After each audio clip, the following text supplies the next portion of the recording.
We're in Genesis chapter 11, but I think it's important for us to come back a little bit and just remember that we've come down through the genealogies to Terah, who is Abraham's father, and the fact that they started out in Ur and then moved to Haran, and at age 75, God speaks to Abraham again, and he asks him to move again. Now, I think there's a few things that we need to remember here. He's well established in Haran.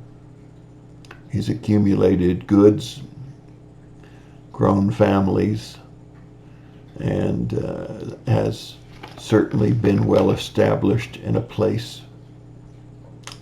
And God asks him to move out. The other thing that I think is easy to miss in this particular study is how far Abraham had to travel. When he was in Ur and moved to Haran, he moved, by as a crow flies, about 750 miles.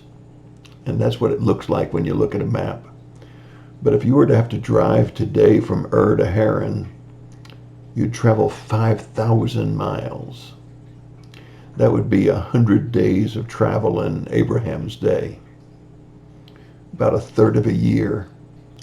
Then if you look at the travel from Haran to Bethel, as a crow flies, it only looks like 400 miles on the charts.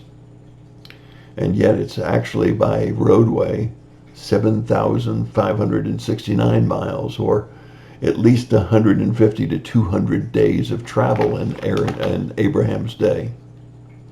And then if you take a look at Abraham's travel down to Bethel, from Bethel to Egypt, again on the map, as the crow flies, it's only about 250 miles.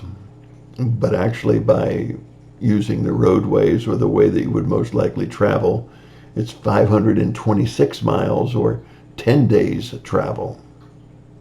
Now think about that for a minute. You're 75 years of age.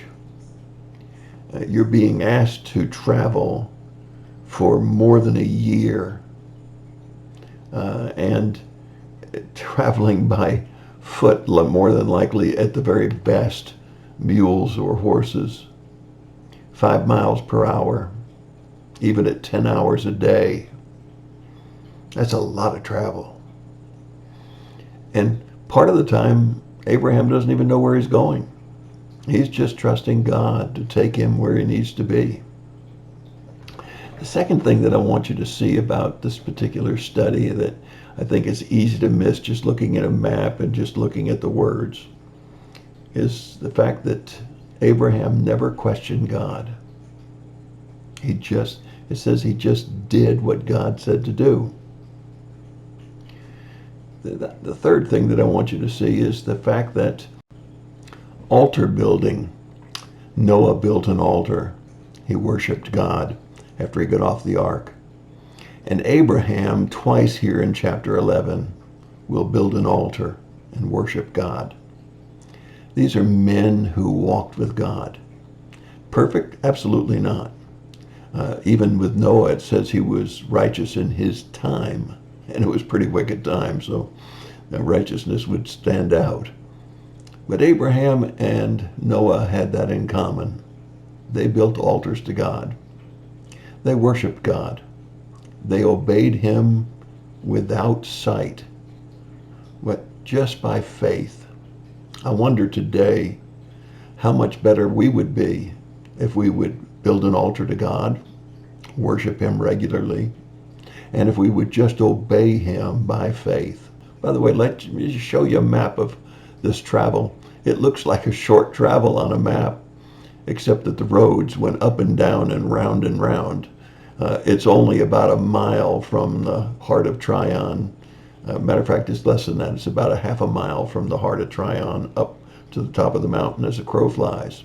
But it's actually 6 miles, and it takes almost 20 minutes to get up here. Take a look at this map. Look at the distance between A, B, C, and D. And as the crow flies, it doesn't really look very far. But Abraham traveled quite a great distance.